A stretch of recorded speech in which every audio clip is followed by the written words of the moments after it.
Let me take you back to a quiet college town in Michigan in the early 1970s. On March 26, 1973, Lawrence Edward Page was born in East Lansing. From the very start, his world was shaped by computers and ideas. His father, Carl Victor Page, was a pioneering professor of computer science at Michigan State University, one of the early voices in the field when mainframes still filled entire rooms. His mother, Gloria Page, taught computer programming and worked as a database consultant. Their home was often messy in that wonderfully creative way. Stacks of books, technical papers, and early computing equipment scattered around.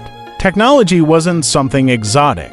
It was simply part of family life. Larry didn't grow up like most kids. By the time he was 6 or 7 years old, he was already sitting in front of an old Exidy Sorcerer computer typing away. He used it to complete his elementary school homework, printing out neat pages on a noisy dot matrix printer and handing them into his teachers. In the early 1980s, that must have looked almost magical, or at least very strange, to his classmates and instructors. While other children played outside with balls and bikes, Larry loved taking things apart, figuring out how they worked and putting them back together, sometimes better than before. One book that profoundly influenced him arrived when he was about 12. It was a biography of Nikola Tesla, the brilliant inventor who dreamed up alternating current, wireless power, and futuristic technologies that seemed impossible at the time. Larry read it cover to cover and later said it planted a powerful seed in his mind. He realized that if you truly wanted to change the world on a grand scale, simply working for someone else's company might not be enough. You would probably need to start your own venture, chase bold inventions, and accept the risks that came with them. That idea of building something transformative stayed with him for years. Larry excelled in math and science throughout school. After graduating high school, he enrolled at the University of Michigan, where he earned a bachelor's degree in computer engineering. But his thirst for knowledge wasn't satisfied. In the fall of 1995, at the age of 22, he arrived at Stanford University in California to pursue a PhD in computer science. Stanford was already a magnet for brilliant minds and ambitious ideas, with its close ties to the emerging tech scene in Silicon Valley. Little did Larry know that this move would alter the course of his life and the future of the entire world when new graduate students visited Stanford. The department often paired them with current students for campus tour. That's exactly how Larry Page first met Sergey Brin, Sergey, a second-year PhD student who had emigrated from the Soviet Union with his family at the age of 6. Was assigned to show Larry and a group of other prospects around the campus and even nearby San Francisco. Their first encounter was anything but smooth. The two young men argued about almost everything during that walk: politics, technology, whatever came up. They disagreed passionately. Yet, as often happens with sharp minds, those sparks of disagreement quickly turned into long, intense conversations. What began as friction evolved into a deep friendship and an extraordinary intellectual partnership. At Stanford, Larry started thinking seriously about his doctoral research. The World Wide Web was still young in 1995 and 1996, but it was exploding in size. Existing search engines were basic and often frustrating. They mostly counted how many times a keyword appeared on a page, which led to poor, easily manipulated results. Larry had a different, more elegant vision.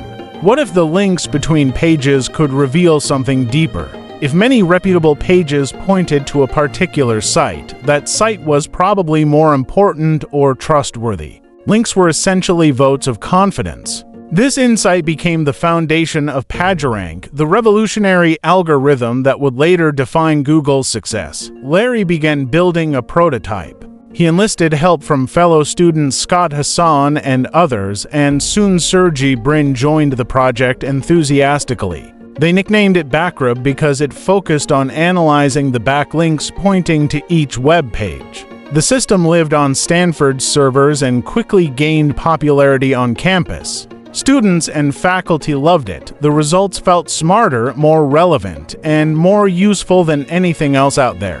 But success brought its own headaches. Backup consumed so much bandwidth that it occasionally slowed down or even crashed parts of the university's network. Administrators started noticing, and not always happily. Still, that heavy usage was a powerful sign that they had stumbled onto something truly valuable. By 1997, the project needed a better name, something that captured the immense scale of what they were attempting, organizing a rapidly growing universe of information. During a brainstorming session, the mathematical term Google came up, the number 1 followed by 100 zeros. It perfectly symbolized their ambition. When they checked the domain, googol.com was taken, so they playfully misspelled it as Google. On September 15, 1997, they registered google.com. At this stage, it was still mostly an academic endeavor. Larry and Sergey were graduate students scraping by unlimited resources. They scavenged spare computer parts, hunted loading docks for discarded equipment, and even built some early server cases out of Lego bricks because proper hardware was too expensive for their budget. Everything shifted dramatically in the summer of 1998. Larry and Sergey arranged a meeting with Andy Bechtolsheim, the co-founder of Sun Microsystems and a respected figure in Silicon Valley. They demonstrated their search engine in his living room, a quick, convincing pitch. Bechtolsheim was immediately impressed by the quality of the results and the cleverness of the underlying technology. As the meeting wrapped up, he pulled out his checkbook and wrote them a check for $100,000. He made it payable to Google Inc. There was one catch: Google Inc. didn't officially exist yet. The company hadn't been incorporated, and they didn't even have a bank account set up. For the next couple of weeks, that precious check sat safely in a drawer in Larry's dorm room while the two friends scrambled to file the paperwork. To celebrate this unexpected windfall, they did what broke graduate students often do. They headed to Burger King for a simple breakfast. That $100,000 check became the catalyst. With additional small contributions from family, friends, and a handful of early believers, they raised about $1 million in total seed funding. On September 4, 1998, Google Inc. was officially incorporated. Larry named himself CEO, and Sergey became president. They were no longer just students working on a research project.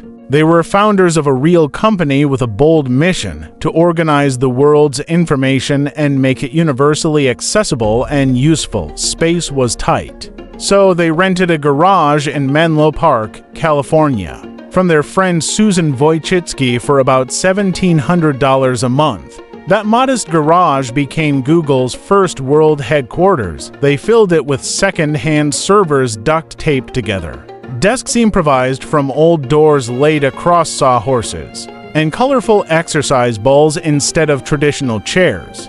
The atmosphere was electric, casual, intense, and full of youthful energy. They worked around the clock, often crashing on the floor in sleeping bags when exhaustion hit.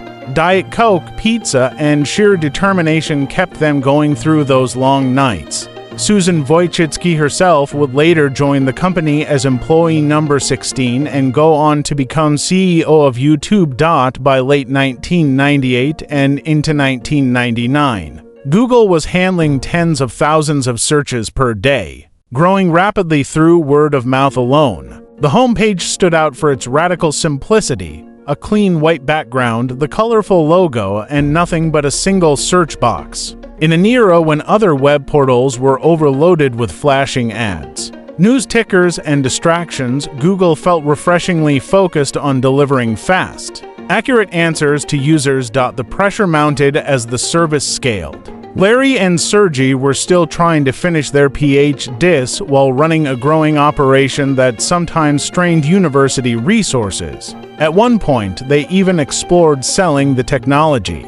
They approached several companies, including the once popular portal Excite, offering Google for roughly $1 million. In hindsight, that was one of the most significant missed opportunities in technology history. Excite came close but ultimately walked away. Other potential buyers hesitated too.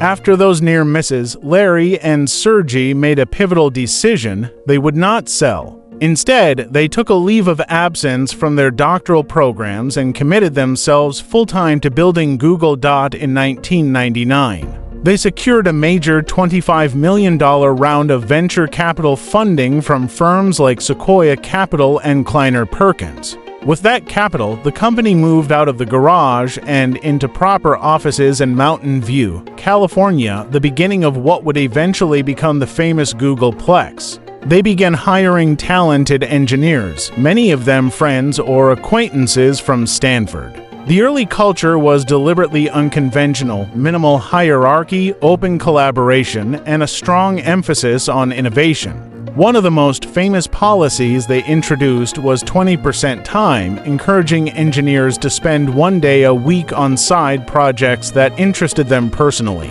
Many beloved Google products, such as Gmail and Google News, trace their origins to that freedom to explore. Larry Page has always been known for his extraordinarily ambitious th.